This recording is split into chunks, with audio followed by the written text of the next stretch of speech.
صحبت اللہ والوں کی، صحبت اللہ والوں کی، اللہ سے ملوا جاتی ہے۔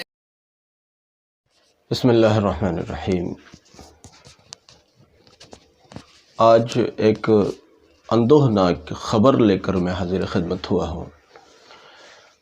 جیسا کہ سوشل میڈیا کے ذریعے سے ساری دنیا کو اس بات کا علم ہو ہی چکا ہے کہ حضرت مولانا مفتی رفیع عثمانی صاحب رحمۃ اللہ علیہ، جو دیوبند کے ایک مشہور خاندان یعنی عثمانی خاندان کے چشم و چراغ تھے، اور دیوبند کی سرزمین پر پیدا ہوئے حضرت مفتی شفیع عثمانی صاحب رحمۃ اللہ علیہ، جو مفتی اعظم ہند تھے۔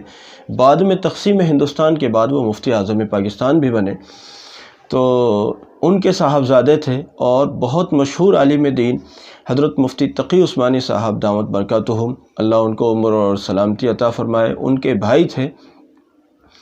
کل بروز جمعہ ان کے انتقال کی خبر آئی۔ حضرت مفتی رفیع عثمانی صاحب مفتی اعظم تھے اپنے وقت کے، پہلے ان کے والد گرامی حضرت مفتی شفیع صاحب رحمۃ اللہ علیہ مفتی اعظم تھے، اب اس وقت میں یہ مفتی اعظم تھے۔ تو لیکن ان کی ایک بڑی بات یہ ہے، مطلب ایک تعارف کے لیے عرض کر رہا ہوں، ایک بات ان کی یہ ہے کہ یہ دراصل دیوبند میں پیدا ہوئے، اور صرف دیوبند میں پیدا نہیں ہوئے بلکہ دارالعلوم دیوبند سے اپنے حفظ کی شروعات کی۔ دارالعلوم دیوبند سے انہوں نے حفظ کرنا شروع کیا، لیکن اسی درمیان میں 47 کا واقعہ پیش آیا، یعنی ملک آزاد ہوا اور ملک تقسیم بھی ہوا، اور ان کے والد گرامی حضرت مفتی شفیع عثمانی صاحب رحمۃ اللہ علیہ، جو اپنے وقت کے بہت مایہ ناز اور بہت بڑے عالم دین تھے، اور معرف القرآن جیسی مشہور زمانہ تفسیر قرآن لکھی ہے انہوں نے، جس کو بیان القرآن کی شرح بھی کہا جاتا ہے ایک طرح سے، ان کے صاحبزادے تھے۔ اب وہ ہندوستان چھوڑ کر جب پاکستان گئے تو یہ بھی ظاہر بات ہے کہ والد کے ساتھ میں بیٹے کو بھی ساتھ میں جانا تھا۔ اس وقت میں ان کی عمر صرف 12 سال تھی اور حفظ ابھی نامکمل تھا۔ پھر یہ اس طرف جب تشریف لے گئے تو کراچی کے آرام باغ کی مسجد عبدالسلام میں انہوں نے اپنے حفظ کو مکمل کیا، اور وہاں جو ان کے والد محترم نے جو دارالعلوم کراچی کے نام سے مشہور زمانہ مدرسہ قائم کیا، اس کے یہ شروعات کے طلباء میں سے ایک ہیں۔ وہاں سے انہوں نے درس نظامی کا آغاز کیا، اور اس کے بعد میں جب فراغت کے بعد میں غالباً 1971 میں انہوں نے وہاں پڑھانے کا کام شروع کیا۔ اسی مدرسے میں یہ پڑھے، اسی مدرسے میں انہوں نے پڑھایا۔ بہرحال بہت بڑا نام تھا، ایک طرح سے یوں کہیے کہ خاندان عثمانی کے جو بڑے بڑے اکابر ہوئے ہیں ان میں ایک نام حضرت مفتی رفیع عثمانی صاحب رحمۃ اللہ علیہ کا بھی تھا۔ اسلام کو کبھی بھولا نہیں جا سکے گا، کیونکہ علم کے میدان میں، تصنیفات کے میدان میں اور ترسیل علوم کے میدان میں، یعنی علوم کو بانٹنے کے سلسلے میں ان کی بڑی خدمتیں رہی ہیں۔ اور البتہ یہ ہے کہ ان کے مقابلے میں حضرت مفتی تقی عثمانی صاحب بہت زیادہ مشہور ہیں، لیکن بہرحال ان کی بھی اپنی بڑی بڑی خدمات رہی ہیں، بڑے بڑے عہدوں پر، بڑی بڑی ذمہ داریوں پر یہ فائز رہے ہیں۔ اللہ رب العزت سے دعا کرنی چاہیے کہ اللہ تعالیٰ ان کو غریق رحمت فرمائے، درجات عالیہ عطا فرمائے۔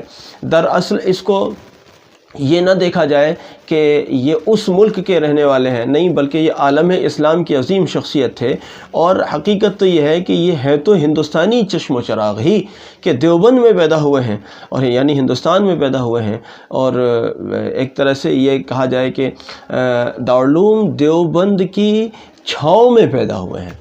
کتنی بڑی بات ہے۔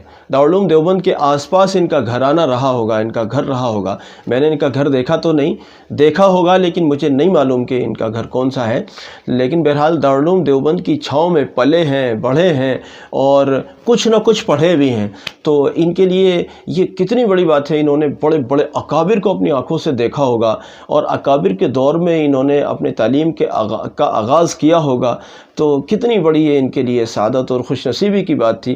اور پھر اللہ کے فضل سے سے ان اکابر کی پڑی ہوئی نگاہوں کا ہی کرم تھا، اس کی ہی برکت تھی کہ اپنے وقت کے اکابر میں شمار ہوئے اور اپنے وقت کے بڑے مشائخ میں اور بڑے علماء میں اور بڑے دین کی خدمت کرنے والوں میں شمار ہوئے۔ بڑی بڑی خدمات انجام دینے کے بعد بہرحال لمبی علالت کے بعد اور لمبی بیماری کے بعد حضرت والا اللہ رب العزت کی بارگاہ میں حاضر ہو گئے ہیں اس دنیا کو چھوڑ کر۔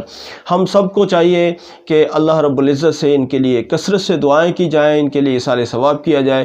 اگر کچھ بھی نہیں تو کم سے کم 3 مرتبہ قل هو اللہ احد کی صورت اگر پڑھ کر ان کو ثواب پہنچایا جائے تو ایک قرآن کریم کے برابر ثواب پہنچانے کا اجر انشاءاللہ ملے گا۔ اللہ تعالیٰ رب العزت ان کو غریق رحمت فرمائے، ان کے پسماندگان کو صبر جمیل عطا فرمائے، اور ان کے برادر مکرم حضرت مولانا مفتی تقی عثمانی صاحب دامت برکاتہم کو اللہ لمبی عمر، صحت اور عافیت اور سلامتی کے ساتھ عطا فرمائے۔ جزاکم اللہ۔ اس کلپ کو خوب شیئر کیجیے گا۔ السلام علیکم ورحمۃ اللہ وبرکاتہ۔